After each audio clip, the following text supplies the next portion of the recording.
తెలంగాణలో బీజేపీలో కొన్ని వర్గాలు నడుస్తున్నాయి అంటారు. టీ ఆచారి ఏ వర్గం సంబంధించిన వారు? బండి సంజయ్ గారా, కిషన్ రెడ్డి గారా? భారతీయ జనతా పార్టీ వర్గమే నా వర్గం.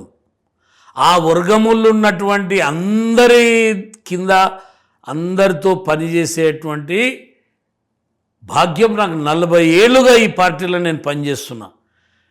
ఈ భారతీయ జనతా పార్టీలో వర్గాలు ఉంటే అవి వర్గాలుగానే మిగిలిపోతారు. భారతీయ జనతా పార్టీలో ఏ వ్యక్తి కానీ నేను ఈ మీ వేదికగా నేను చెప్తున్నా, వ్యక్తుల కోసం పనిచేస్తే ఆ వ్యక్తి మాయమైపోతాడు. పార్టీ కోసం పనిచేస్తే ఆ వ్యక్తి ఎప్పుడు ప్రజలలో ఉంటాడు, పార్టీలు ఉంటాడు. కాబట్టి నేను పార్టీ వర్గం నాది, వ్యక్తుల వర్గం కాదు. నాకు ఈ వర్గాలు అనేటువంటివి రాజకీయంగా ఒక వ్యక్తితోటి తిరగడము, ఒక వ్యక్తితోటి పనిచేయడం అది వర్గంగా నేను గుర్తిస్తలేను. అంటే మన యొక్క వే ఆఫ్ స్టైల్, మన యొక్క ప్రవర్తన, మనం చేస్తున్న పని ఒక లీడర్ నచ్చినప్పుడు, ఒక లీడర్ దగ్గర నీకు నచ్చినప్పుడు ఆ లీడర్ ఏమిటి తిరుగుతాం. మోరల్గా ఏ గ్రూప్ ఉన్నా మనం పనిచేయాల్సింది భారతీయ జనతా పార్టీ జెండా కిందనే, కమలం జెండా కిందనే. ఏదైతే భారతీయ జనతా పార్టీ కేంద్ర రాష్ట్ర పార్టీల నిర్ణయానుసారమే పనిచేస్తారు. కానీ వ్యక్తిగతంగా వర్గాలు లేవు, గ్రూపులు లేవు. ఇవన్నీ కూడా ఎవరన్నా వర్గం చేసుకుంటే ఆయన వర్గంతోటే పోతాడు, ఎవరన్నా గ్రూపులు చేసుకుంటే గ్రూపులతోటే పోతారు. పార్టీలు ఉంటే పార్టీతోటి ఉంటాం. కాబట్టి నేను పార్టీతోటే ఉంటా. నేను ఒక సిద్ధాంతపరంగా వచ్చిన వ్యక్తిని. నేను రాష్ట్రీయ స్వయం సేవక్ సంఘ్ తోటి నా యొక్క వ్యక్తి యొక్క నిర్మాణము, పార్టీ యొక్క దాంట్లో గత 40 సంవత్సరాలుగా మేము పనిచేస్తున్నాం. అంటే సామాన్య కార్యకర్త నుంచి ఈ రాష్ట్రానికి 4 సార్లు జనరల్ సెక్రటరీగా పనిచేసిన, జాతీయ కమిషన్ సభ్యులుగా పనిచేసిన, జిల్లా అధ్యక్షునిగా పనిచేసిన. అసలు నేను చేయని పదమంటూ ఈ రాష్ట్రం కింద కానీ రాష్ట్రంలో ఉన్నటువంటి గ్రామీణ స్థాయి నుంచి చేయనటువంటి బాధ్యతలంటూ ఏవి లేవు. కాబట్టి మేము పార్టీ గ్రూపే. భారతీయ జనతా పార్టీలో పార్టీతోటి పనిచేస్తేనే మనుగడ ఉంటుంది. తాత్కాలికంగా ఉండకపోవచ్చు, కానీ పార్టీతోటి పనిచేస్తేనే శాశ్వతంగా మనుగడ ఉంటుంది. ఇది మేము గుర్తించి ప్రతి కార్యకర్తకు కూడా ఇదే చెప్తుంటాం. ఒక వ్యక్తిని మనం నమ్ముకొని పని చేసుకుంటూ పోతే ఆ వ్యక్తి అనేక విధాలుగా ప్రలోభాలకు లొగ్గి ఆయన ఇతరత్ర విషయాలకు పోయినప్పుడు మనం ఏకాకులమవుతాం. కాబట్టి మనం పార్టీ పాలసీ ప్రకారమే మనం ముందుకోవాలి, పార్టీ లైన్లనే ముందుకోవాలనేది నా యొక్క అభిప్రాయం. రామచందర్ గారి నేతృత్వంలో మున్సిపల్ కార్పొరేషన్ రిజల్ట్ అనుకున్నంత రిజల్ట్ వచ్చినాయంటారా? మరి అనుకున్నంత రిజల్ట్ రాలేదు. ఓకే, దానికి ఏంటంటే మున్సిపాలిటీలల్లా, స్థానిక సర్పంచుల ఎన్నికలల్లా రాష్ట్ర ప్రభుత్వము ఎవరు అధికారంలో ఉంటే వాళ్ళను కింద ప్రజలు ఏం చూస్తారంటే, రాష్ట్ర ప్రభుత్వము ఈ రాష్ట్రంలో కాంగ్రెస్ పార్టీ అధికారంలో ఉన్నది. కింద మౌలిక సదుపాయాలు కానీ ఇతరతర విషయాలు కానీ ఏమైనా జరగాలంటే ఈ రాష్ట్ర ప్రభుత్వం అధికారంలో ఉన్న పార్టీకి ఓటేస్తే బాగుంటుందని అధికారంలో ఉన్న పార్టీకి ఓటేసి. ఎందుకంటే 10 సంవత్సరాలు బీఆర్ఎస్ పార్టీ అధికారంలో ఉంటే 150 మున్సిపాలిటీలు ఈ రాష్ట్రంలో ఉంటే 147 మున్సిపాలిటీలు బీఆర్ఎస్ ఉన్నాయి.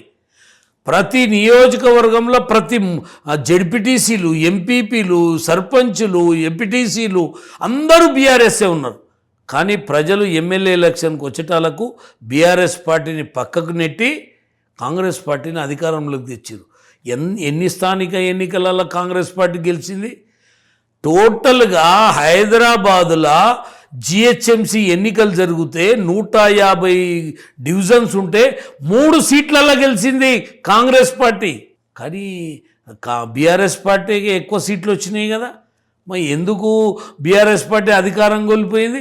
ఇలా అప్పుడు బీఆర్ఎస్ ఉంటే ప్రజలు బీఆర్ఎస్ పార్టీకి ఓటేసారు.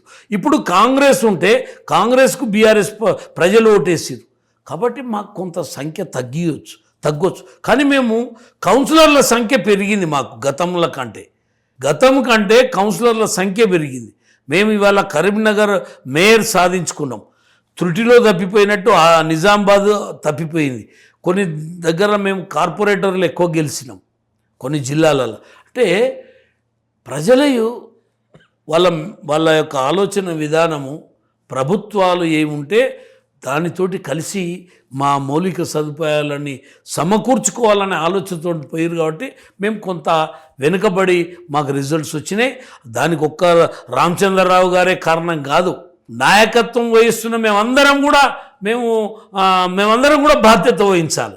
మా నియోజకవర్గాలల్లో మేము చేసినటువంటి ప్రతి నియోజకవర్గంలో ఉండే నాయకుడు దీనికి అందరికి కారణమే. కేవలం ఒక రామచంద్రరావు గారే ఏదో చేస్తే అన్ని సీట్లు గెలుస్తామనేది కాదు. 117 నియోజకవర్గాలలో 119 నియోజకవర్గాలలో మేము అందరం పనిచేసినప్పుడు రిజల్ట్స్ వస్తే భారతీయ జనతా పార్టీకి రిజల్ట్స్ వస్తాయి. కాబట్టి ఆయన ఒక్కడు ఏదో చేయలేదు తక్కువ వచ్చినవనేటువంటిది కాదు. ఓకే, ఈ మధ్యకాలంలో బండి సంజయ్ గారితో ఎదుర్కోలేక ఫ్యామిలీతో పెట్టుకున్నారనేసి కూడా కొంతమంది ఆరోపణలు చేస్తున్నారు. మన బండి సంజయ్ గారు ఫ్యామిలీ మీద పెట్టాల్సిన ఫోకస్ ప్రజల మీద పెట్టిన మీరే నా ఫ్యామిలీ అనుకున్నా అనేసి కూడా మొన్న ఎమోషనల్ అయ్యారు. దీనిపైన మీరు ఏమంటారు? ఇప్పుడు వాస్తవము ఏ పార్టీ రాజకీయ నాయకుడైనా కొంత రాజకీయ నాయకుల యొక్క కుటుంబం మీద తక్కువ దృష్టి పెట్టవలసి వస్తుంది.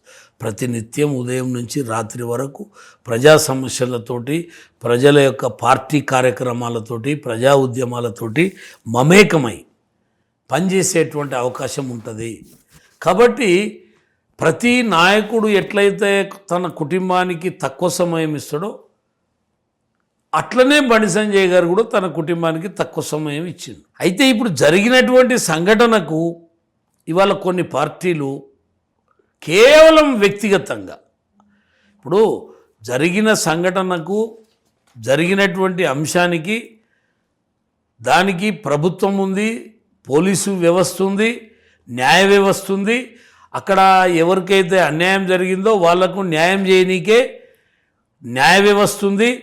అన్యాయం చేయలేదు అన్నోళ్ళకు కూడా న్యాయ వ్యవస్థ ఉంది. కాబట్టి ఇవాళ తను ఎమోషన్ కావడం ఏంటంటే నా కుటుంబాన్ని కొద్దిగా తక్కువ పట్టించుకున్నా కాబట్టి నా కుటుంబం మీద ఈ రకమైనటువంటి నిందలు అపవాదులు జరుగుతున్నాయి అనేటువంటిది ఎమోషనల్ అయిండు.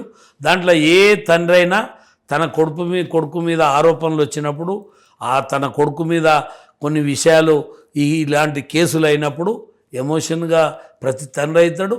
దాంట్లో ఆయన కూడా మానవుడే కాబట్టి మానవ యొక్క సహజం ఏంటంటే కొడుకు మీద ఈ రకమైనటువంటి అపనింద కావచ్చు, లేకపోతే కేసు కావచ్చు, ఇట్లా ఇవన్నీ. ఇప్పుడు కేసు అయినంత మాత్రాన నేరస్తుడు కాదు.